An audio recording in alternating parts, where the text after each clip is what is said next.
राधे राधे दोस्तों। आज मैं पायल सोनी आपके साथ क्या सकारात्मक सोच रखने से हमारे सारे काम सकारात्मक होने लग जाते हैं। क्या हमें छोटे बड़े अपने जितने भी काम होते हैं उसके लिए भगवान को धन्यवाद करना चाहिए। कहानी शुरू करेंगे। आज हम जो आपकी सोच वो सकारात्मक कर देगी। तो शुरू करते हैं, आइए सुनिए। एक रमेश नाम का व्यक्ति था जो हमेशा चिड़चिड़ा रहता था, हमेशा गुस्सा ही आता रहता था। उसे अपनी जिम्मेदारियों के ऊपर बोझ सा लगता रहता था कि सारे घर की जिम्मेदारी उसी के ऊपर। उसकी एक पत्नी का बेटा, उसके ऊपर भी वो क्या करता था, आए दिन अपने गुस्से को उसी के ऊपर निकालता रहता था। कभी अपनी पत्नी से लड़ाई कर लेता, कभी बेटे की पिटाई कर देता, कभी पड़ोसियों से लड़ाई कर लेता, कभी परिवार वालों से लड़ाई कर लेता अपनी। ऐसे करके उसको गुस्सा ही आता रहता था। एक दिन वो अपने कमरे में बहुत गुस्से में बैठा था, तभी उसका बेटा भागा भागा उसके पास आया और कहने लगा, पिताजी मेरा काम है, होमवर्क है, वो आप मुझे करवा दीजिए। तो पिता ने कहा कि बेटा अभी ये काम भी मैं ही कराऊं, घर की जिम्मेदारी भी मैं ही संभालूं, बेटा तू अपने आप होमवर्क भी नहीं कर सकता क्या?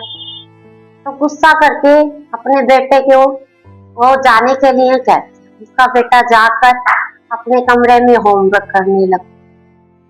कई देर बाद उस व्यक्ति को उसका गुस्सा शांत होता है, उसको पता चलता है कि मैंने अपने बेटे को कुछ ज्यादा ही बोल दी, मुझे ऐसे नहीं बोलना चाहिए था। तो वो उसके रूम में जाता है, उसके कमरे में जाता है और देखता है कि वो क्या कर रहा है। वो देखता है कि उसका बेटा सो रहा है और जो उसकी नोटबुक थी जो होमवर्क वाली ये वो उसके हाथ में थी। तो वो सोचता है कि चलो बेटा तो सो गया, अब कोई बात नहीं, जब उठेगा तब उसको प्यार से मनाएगा वो।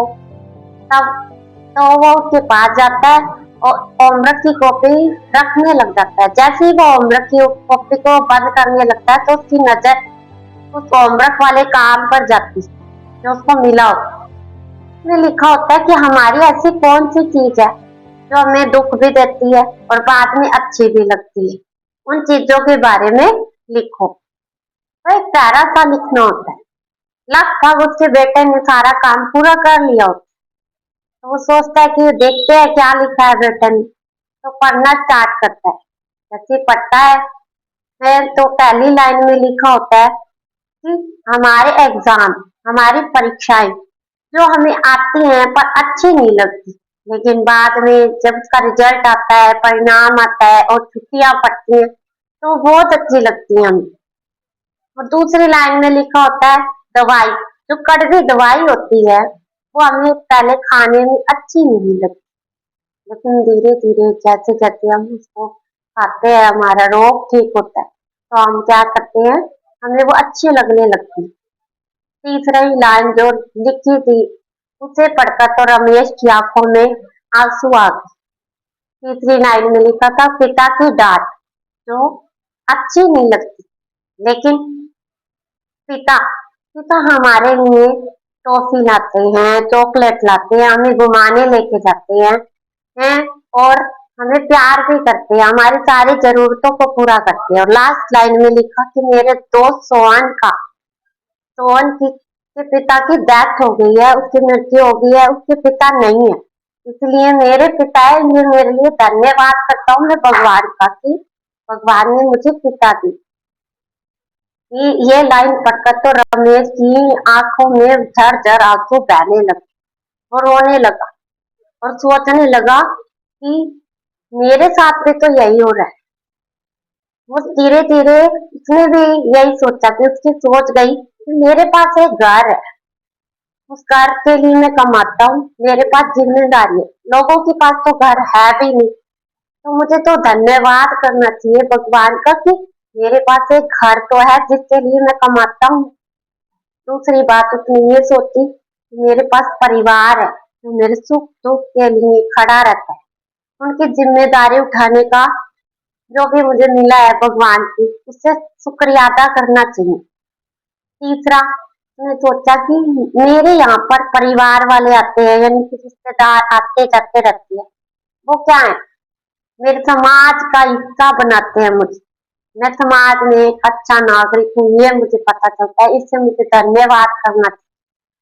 तो धीरे धीरे रमेश को अपनी गलती का एहसास हो, वो पूरी तरह से अब बदल चुका था। अंदर से उसको एहसास हो चुका था कि मैं तो यूं ही अपनी जिंदगी में अ, मुसीबतें लेकर जी रहा था, यूं ही जिम्मेदारी को बोझ समझ के जी रहा था। मुझे जिम्मेदारी को बोझ समझ के नहीं, जिम्मेदारी को वो धन्यवाद समझ के प्रभु का फिर जीना चाहिए था। अब वो नोटबुक को साइड में रखता है और अपने बेटे की तरफ बढ़ता है। वो गोद में उठाता है, उसका माथा चूमता है, कहता है कि भगवान मेरे बेटे के रूप में आ गए आज, मुझे समझाने के लिए, ये बताने के लिए कि जिम्मेदारी बोझ नहीं होती, वो तो जिम्मेदारी भगवान का धन्यवाद है जो हमें दिया होता है। किसी किसी को तो ये भी नसीब नहीं होता, किसी के पास घर नहीं है, किसी के पास शरीर के अंग नहीं है, किसी के पास आंखें नहीं है, किसी के पास खाने के लिए नहीं है, किसी के पास कपड़े नहीं है, लेकिन मैं तो धनवान हूँ, मेरे पास सब कुछ है, मेरे पास परिवार है, सब कुछ है मेरे पास। फिर मैं क्यों रोता रहता हूँ, क्यों मैं बेकार की मुसीबतों को लेकर बहुत समझ के जीता रहता हूँ। तो दोस्तों, आप बताइए कि आपकी सोच क्या कहती है, क्या हमें भगवान का धन्यवाद करना चाहिए अपनी छोटे से छोटे चीज के लिए, उनको ये बताना चाहिए कि भगवान आपने हमें बहुत सारा कुछ दिया है, या फिर रोते रहना चाहिए हमेशा ये सोचकर कि भगवान ने आप ये नहीं दिया, वो नहीं दिया। हम ये करते रहते सारा, लेकिन ये नहीं सोचते कि जो हमारे पास है उसका हमें धन्यवाद करना चाहिए। दोस्तों, अपने जीवन में इस कहानी को उतारिए ताकि आपकी भी सोच सकारात्मक हो सके और आप भी अच्छा सोच सके, और अपनी हर चीज के लिए भगवान को धन्यवाद कीजिए, ताकि उनको भी पता चले मेरे बच्चे मेरी दी हुई चीजों का धन्यवाद करते हैं और खुश हैं।